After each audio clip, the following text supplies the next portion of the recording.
Let's begin now.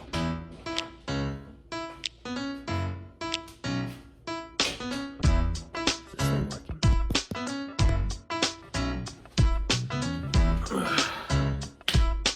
Well, let's get started.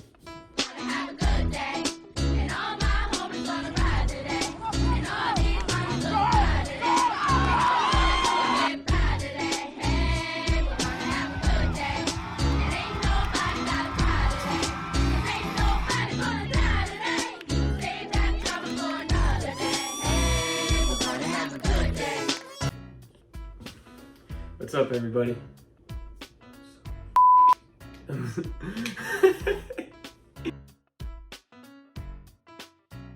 What's up, everybody? I'm Jose, and I'm gonna be telling you guys my football story today. I've never really told my entire football story, why I play, why I'm still playing 11 years later after a couple of broken fingers, broken ankle, maybe a few undocumented concussions, but I mean, the love of the game, right? But anyway, I guess the best place to start would be at the very beginning. Whoa. Too early. Let's fast forward a little bit. That's better, I think. All right, anyways, let's get started. So, I wasn't necessarily born into a football family or a sports family in general. My relationship with football actually was very random and kind of by chance. My dad played soccer in college, and my mom didn't really play a sport in college and wasn't really like tied to one thing growing up. She loved soccer, she loved tennis, she just loved exercising, being active. So when they had us,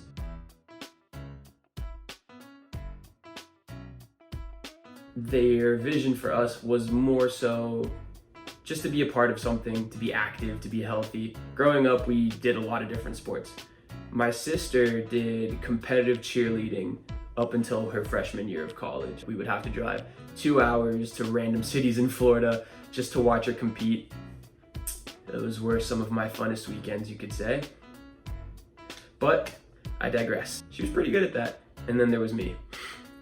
I was very bad at sports for a very long time. I still don't consider myself the greatest athlete in the world, but I've come a long way. So I started playing soccer when I was 4, and I hated it. I was just really bad, and I had really bad asthma, and I didn't like running. So didn't really stick too well with soccer. I also did taekwondo. I swam for a little bit. I know my mom would throw me into random things just hoping that one of them would stick. I guess football would turn out to be the one. So I grew up in like a very small town called Altamont Springs in Seminole County, near Orlando. In case you don't know where that is, here's a picture of the map. So this is Florida, and this small little space right here, that's Seminole County. And somewhere in there, that's Altamont Springs. And that's where I'm from. But it was a small town, and everybody loved football. I was kind of like the only kid that wasn't really playing flag or tackle or just doing something that was football related. And the local youth football team, the head coach was actually my best friend's dad. So towards the end of my summer that was leading into my 5th grade year, which was about 2009. Bruh. I'm very old now. My friend was just hanging out at my house. His name was Matt. And his dad came over to pick him up. And him and my mom were just talking. And he just asked my mom, he's like, how would you feel about Jose joining the football team?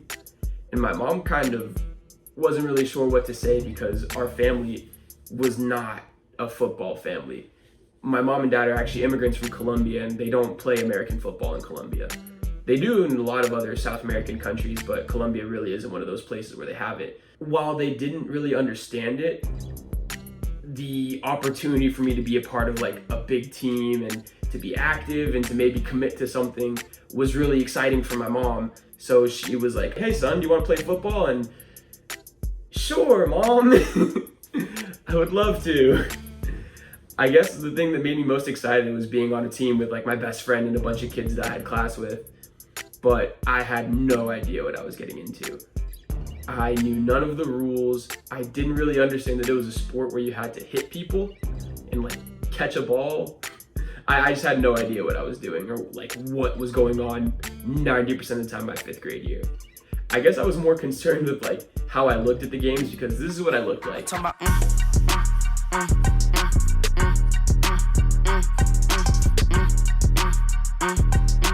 Absolute killer, just on the field, wrecking people.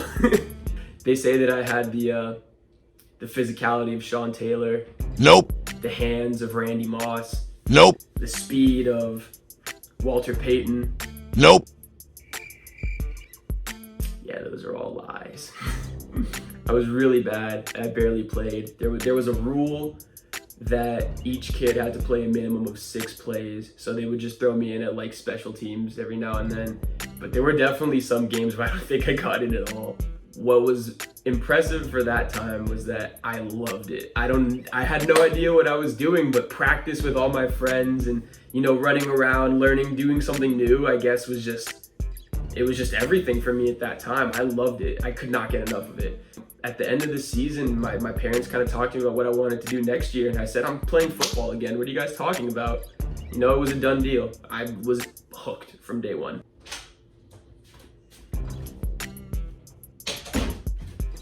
I found some gems. Ugh. Let's see what we got here. So, this bad boy is my first football jersey that I ever owned. Torres on the back for good measure. Longwood Altamont Ravens. That was the first football team I ever played for. Actually, let's see something real quick. Yep, still fits.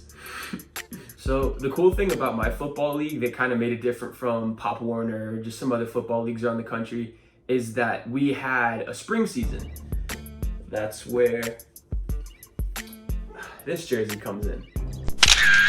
So in football, just generally, the regular season takes place in the fall, you know, September, October, November, December, if you make it to the playoffs and whatnot. But usually, whether you're in college, high school, the spring is kind of where you practice again. If you're in a higher level, you know, you lift weights, you start getting back into shape, and you sort of get ready for the next season. My youth league kind of had that. It was a miniature season in the spring. It was 5 games long. You had playoffs if your team was good. So the 5th grade spring was really where I think I started to understand like the rules and fall in love with the game more than just being out there with my friends. Man, this jersey's still big on me. So after the 5th grade spring, we would just go into summer, and you know, you're still young, so you're just goofing around, you know, playing video games, hanging out with your friends, not really doing much. But then as soon as it hit August, you know, towards the end of summer for us, we were already back on it. Like, our coaches would organize workouts with us. We would go to the local park or whatever and just go through like our route concepts and, you know, practice throwing the ball, catching. Looking back on it, I didn't realize how serious that like my area took football. My team wasn't even good. My first season playing, I think we went 3-6, and then this spring team went 1-4. We didn't have enough teams in our spring league. We lost to the same team 2 weeks in a row by more than 30 points. Bruh. But I mean, hey, when you love the game, you just show up and you play, you don't really care. And I was just having a good time being out there. 6th grade came around, and I guess that was when I started noticing just how serious the competition was getting. The older you get, the more parents start to take it seriously, the more your coaches start to take it seriously, the more you start to take it seriously. Like, this is what I looked like before one of my games. Like, I was just locked in on nothing other than football. Does that look like somebody you want to be friends with? I mean, I wouldn't be friends with that kid. But so 6th grade goes around, and our team still wasn't very good. We were 4-5. We just missed out on the playoffs by 1 game. And it was a lot of fun still. We managed to get 4 wins in the last 5 weeks, and we kind of ended the season on a high note. I actually scored my first touchdown in this game. Here's me running my slant route, getting ready to catch the ball. Here's me getting absolutely rocked by the other team's best player. But I hung on to the ball and I scored. That was my first touchdown ever. One thing that I'm not going to show you guys is the footage of my father running onto the field, tackling me to the ground, and just getting the team the biggest unsportsmanlike conduct penalty in Central Florida Youth Football League history. Is there a such thing as like a parent interference in football? Youth football at least? There should be. There was a blatant one in that game. Yeah, it was kind of a nice way to wrap up my season, and it sort of put this idea in my head that I could actually be, decent at this game. I started to believe in myself, and I decided that I was gonna really commit myself to trying to get better. That's enough of that for now. But anyways, we're really excited, and we ended up having a really good 6th grade spring season. We got a lot better as a team. We had a winning record. We lost in the championship game, but we made it to the championship game. We were 4-5 in the fall, and now we're playing in the spring championship. So things were looking up for the team. I was really positive about how the team was doing, and then 7th grade fall comes around, and yeah, it wasn't so great. We ended up going 1-8 in the fall. I remember just kind of being very overwhelmed on Saturday morning. My league didn't have a weight restriction like a lot of football leagues do. It was strictly by age. So if there was this one kid who was a 7th grader who just so happened to hit puberty a little early and was like 6'5", 300 pounds, like, yeah, well, you're lining up against him. It's okay, just take out his knees, right? I wish someone had told me to do that. Yeah, our 7th grade fall didn't go so well, but one thing that I did notice is that I got a lot more playing time, and I was able to kind of do some things that I didn't have a chance to do before. They needed me to play defense. I had mostly played wide receiver up to that point. Got my first sack ever. Felt good. But yeah, that was a wrap for 7th grade fall. 1-8 season. Not having the greatest fall kind of left a really bitter taste in my mouth, and I talked to my dad, and I was like, Dad, I want to get better. Like, I'm still not as good as I want to be. Like, I want to contribute to the team more. He was very good friends with, a lot of the parents on the team. And one of our kids that played quarterback actually was working out, like, with a trainer at a gym. My dad got in contact with his dad, who put him in contact with the trainer. And then next thing I know, this is happening.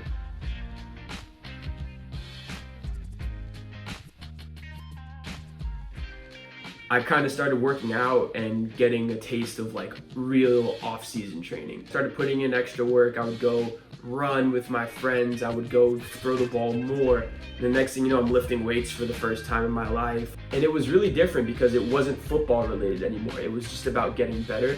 And for me to learn that at such a young age is definitely something that I am grateful for to this day. But we'll get to all of that sentimental stuff at the end. So going into the spring of our 7th grade year, we actually recruited some kids from the local Pop Warner team to come play for us. We ended up winning the spring championship that year. I kind of felt myself still getting better, and I was falling in love with football more and more as I was just like getting a chance to compete at a higher level with better kids. 7th grade was a good year for football. Still got it. Spring of 7th grade football jersey. Someone told me that I could probably sell this on eBay for like thousands of dollars. It's a collector's item, but it means too much to the family, so we're not gonna get rid of it. Then the rest of middle school from that point on was just a little bit different. Our team was really good. So then that year, 8th grade fall, we were kind of like hyping ourselves up. We're like, we're gonna go undefeated. We're gonna beat all these teams. We're gonna be awesome. And our team was pretty good, but we weren't as good as we thought we were, obviously. And one of the setbacks of having a really good team, if you're a kid who maybe isn't up to par with some of the really good athletes who are on that team, is that you don't get as much playing time. And that's kind of what happened with me. The coaches would always tell me like, yeah, you're a great player. We love having you on the team. You're definitely technique-wise, one of the best players that we have. And then I'm spending 3/4 of the game on the bench just like. But I kind of didn't really care. I was just in there practicing hard and, just waiting for my opportunity. And I had a couple of good plays that year, had a couple of plays that weren't that good, and just made the most of it. For some reason, not playing a lot really didn't take away from how much I loved the game at that point. So the 8th grade fall ended, and it was announced that my team, the Longwood Altamont Ravens, would actually be splitting into 2 different teams. The city of Longwood, Altamont Springs, Seminole County, remember, it's like this big. The town of Longwood was actually zoned for a different high school called Lyman High School, and the town of Altamont Springs was zoned for a different high school called Lake Brantley. Technically, I lived in Longwood. Altamont Springs and Longwood are literally like the same place, but they're just right next to each other. It's kind of hard to explain, but technically I wasn't zoned to play with all my friends that I'd been playing with for all that time. So now the spring comes around, and now we have the Longwood Chargers and the Altamont Springs Patriots. The guys over from the Patriots called my dad and they were like, don't you worry about all of this, we have a spot for your son. And my dad was like, you know what, appreciate the call, but I'm gonna send him over to the Chargers. The heck, Dad? It's like, first time in my life I'm not playing football with my friends. I don't know what the heck I'm supposed to do. And the reason why he sent me over to the Chargers, we had a serious conversation about it. Son, like, I don't care if you play a lot, I just want you to have the chance to compete for it. That kind of resonated in me a little bit, and I thought, you know what, maybe if I like got the chance to just, you know, grind it out with some dudes, I could probably, you know, be a starter on a different team. You know, like, I decided I was gonna bet on myself a little bit. So I was all in on the move to the Chargers, and we got these sweet new jerseys to go with them. I actually really like this color. What was cool about that spring was that the local high school coaches, like the varsity coaches, JV, the freshman team coaches, they had all come together to coach those spring teams, because technically those 8th graders that were playing spring ball, those are the kids that are about to come to your high schools and play freshman ball, JV, some of them might even play varsity, you know? They're guys that are that good. And they decided they were going to take more of an interest in this league and, you know, look at us and evaluate us because they thought that we were going to, you know, play there. There's a plot twist coming, just you wait. It was cool for me because I actually earned something. I ended up being a starter on that team. I played cornerback, and yeah, this is what I looked like during that time. I don't know if you can notice, but those yellow pants were so big on me that I would put them on, and before games, the team mom would just like tape around my waist like 5 times just to make sure that my pants didn't fall off during the game. In case you need any proof, here's a picture of me after the game holding the tape from my waist in my hand. Gold. But it was special. It was actually a season that I probably won't forget for the rest of my life. It's probably going to be one of those memories that I'll hold on to for a while. Just being able to like branch out even more. That's kind of the great thing about sports, right? But here's where the plot twist comes in. The coaches on the team, they're talking me up. They're like, hey, listen, man, I want you to be my starting safety on the freshman team over at Lyman High next fall. I was really excited and grateful for the opportunity, but I was moving to Miami, which is where I am right now. So at the end of my 7th grade year, my parents had told us that we were moving to Miami. So we had a lot of relatives down here, we'd be closer to family. My aunt was pregnant and, you know, she was about to give birth to her son, my first cousin, Christian. My mom just felt like it was the right time for us to make a move and to be closer to family, so that's what we did. So 8th grade, I knew the entire time, like, yeah, I'm moving, but it still hurt really bad hearing that coach tell me that I would have started for him. And then telling him, yeah, coach, listen, gotta go. But you know, that move to Miami would definitely prove to be not only a huge step for my football journey, but for just my journey as a person in general. Small town Central Florida is a completely different place from heart of Miami, Florida. The dudes that I was playing with were definitely a lot more talented than the kids I was playing with back in middle school. It was rough, it took some time to get used to, but the competition I think was great for me because I started to kind of understand football in different ways. Like, in Miami, these guys eat, sleep, and breathe football. And I was one of those kids who was really starting to love football in that way, and just being in Miami where it's all about football, you know, took it to a whole nother level for me. I played on the JV team my freshman year. There was only a JV in the varsity, so I played on JV my freshman year. And it was really interesting because I went from being like a backup corner on my 8th grade team to being a guy on the JV team that did stuff like this.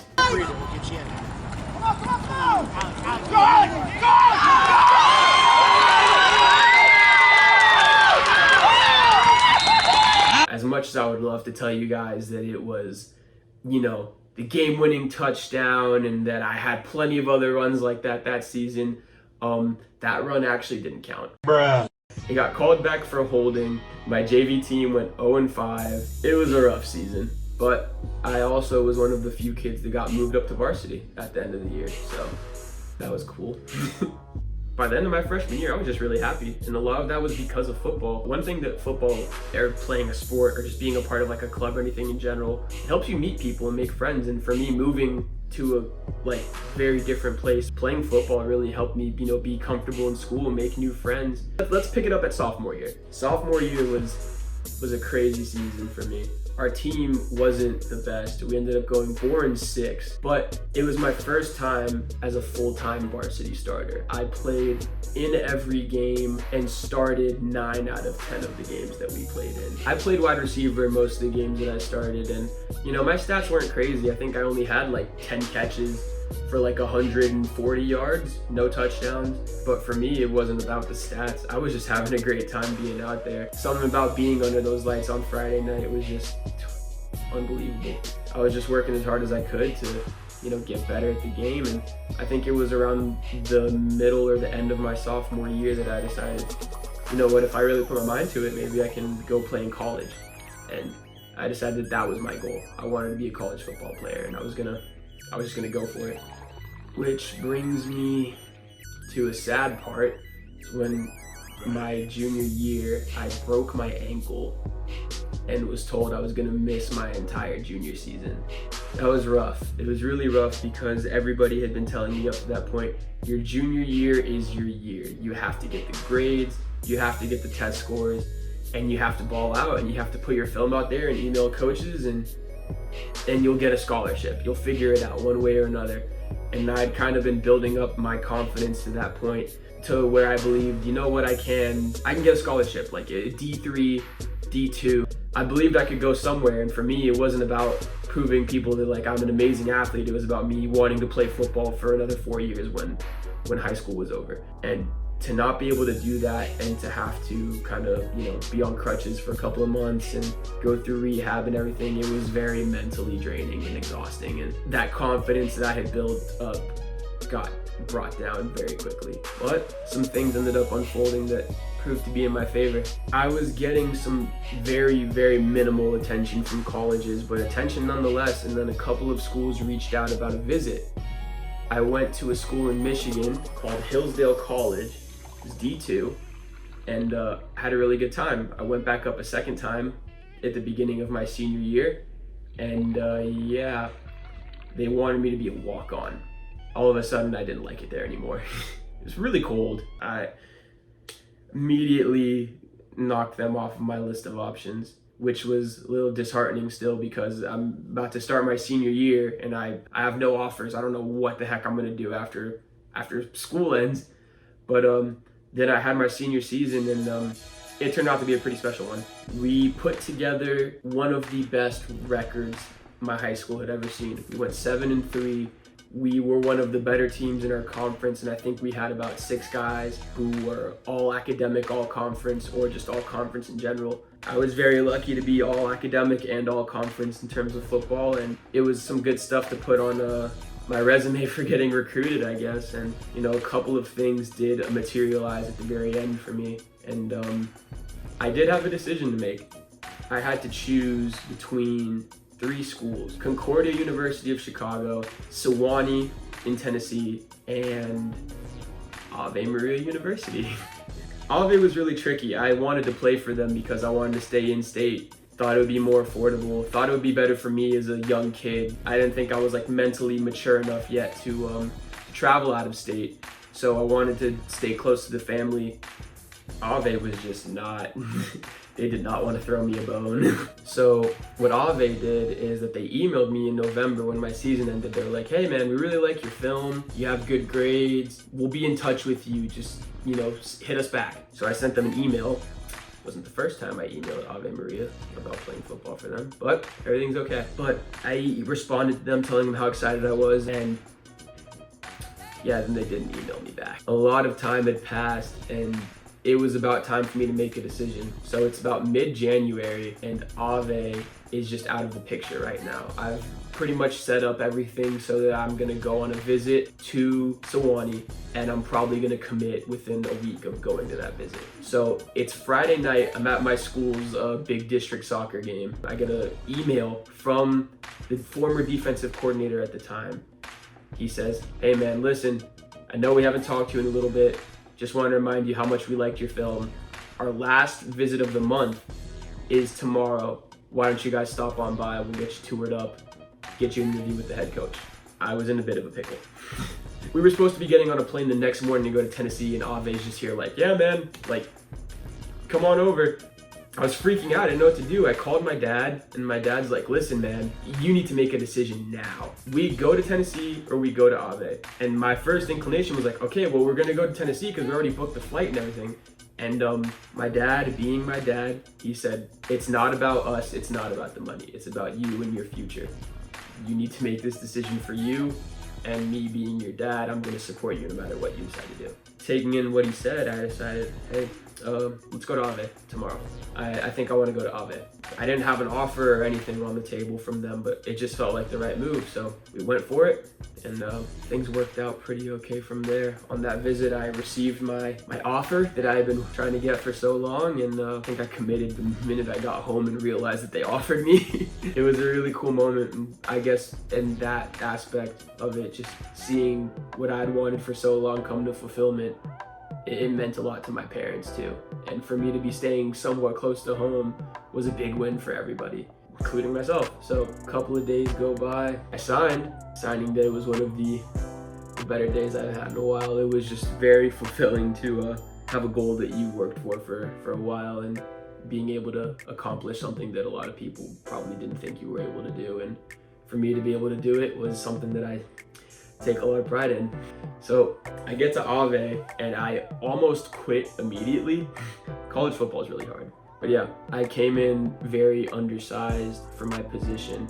They wanted me to play linebacker because that's what I played my senior year of high school. And I was undersized in high school too, but you know, high school is a little different. You can get away with being undersized. College is not. You do not get away with being undersized. It was rough, but I hadn't come that far with football just to give up on it, so we kept moving. Came back sophomore year, a little heavier, a little stronger, a little faster, and contributed a little bit.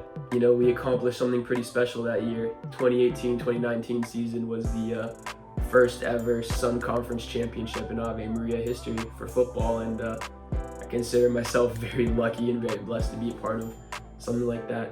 Still have the ring, and you know, I know it's made of like fake plastic diamonds. The silver is not real silver, but you know, the ring wasn't about being able to show off. It was just about like a reminder of how far you can go when you put your mind to something, and how far you can go when you really dedicate yourself to the team and put the team first. And it was really cool. It was really cool. That last game, clock hit 0, everybody's jumping, screaming, Sun Conference champs.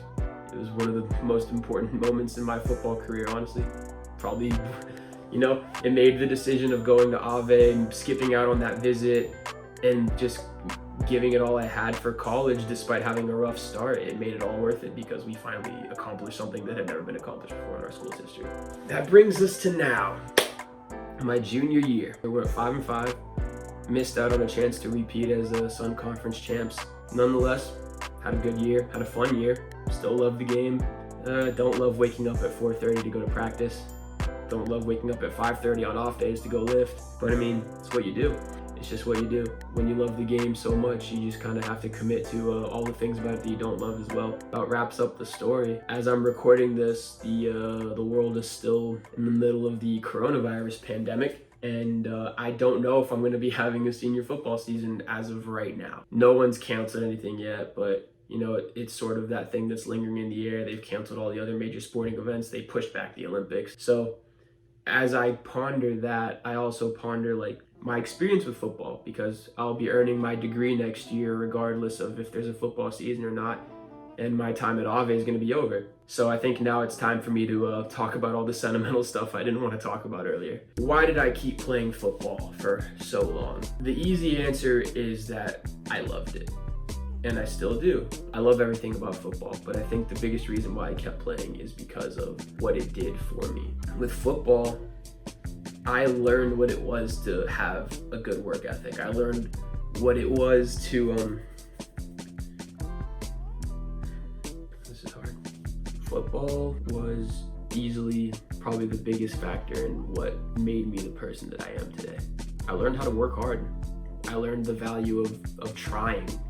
You know, up until that point in my life in 5th grade, I didn't really like committing myself to things. I enjoyed being comfortable doing whatever I was doing. And then when I put the pads on and, you know, started getting after it, I started understanding that there was more to seek after. There was more to grind for. You know, you can't really be comfortable your entire life. You have to start working for things, and you have to start pushing yourself. You know, you can't stay in your comfort zone your entire life, and football helped me understand that. And I think that's why I started working out in 7th grade, and why I would do things when nobody was looking, and why I would stay up late at night in middle school and do sit-ups and do push-ups, trying to get bigger and stronger for football season, because I knew that just being complacent wasn't enough. And that's something that I've taken from football and applied it to my entire life. Whether I'm writing a paper, whether I'm trying to maintain a relationship with my friends, takes effort. And another aspect of football that really transformed my life, honestly, was the impact it had on my family. The minute I decided to play football was the minute my dad decided to become a fan of football.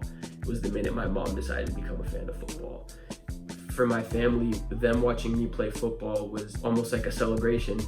Literally Saturdays, my dad would come to the game, his purple Ravens jacket, he had a purple Ravens hat, he had these purple Nikes that he would wear to every single game. Wait, hang on.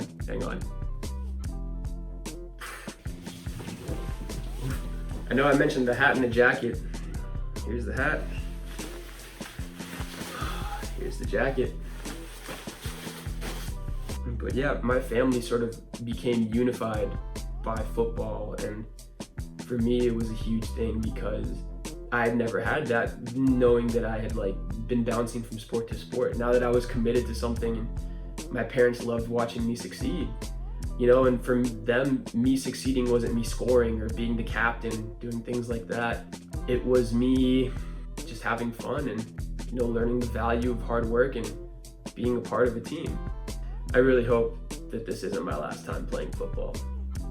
I'd really love to have my senior year, and I would really love to be able to spend it with my teammates and everything. But, you know, life goes in its certain directions, and you just kind of roll with the punches. I don't mean to be all metaphorical, but that's another thing I learned from football, you know? Not everything's gonna go your way. There's gonna be things that happen that you just can't control. So you just worry about the things that you can control. You control them, you execute, go out there and you just fight your tail off from beginning to end. So that's my football journey, guys. I know it was a long one, wasn't necessarily the prettiest one, and you know, I really don't care. For me, my football journey will be something that I hang on to for the rest of my life, and I don't know what else to say. I'm incredibly grateful for the game of football, and I'm forever indebted. Thanks for watching, guys. I'll catch you next time.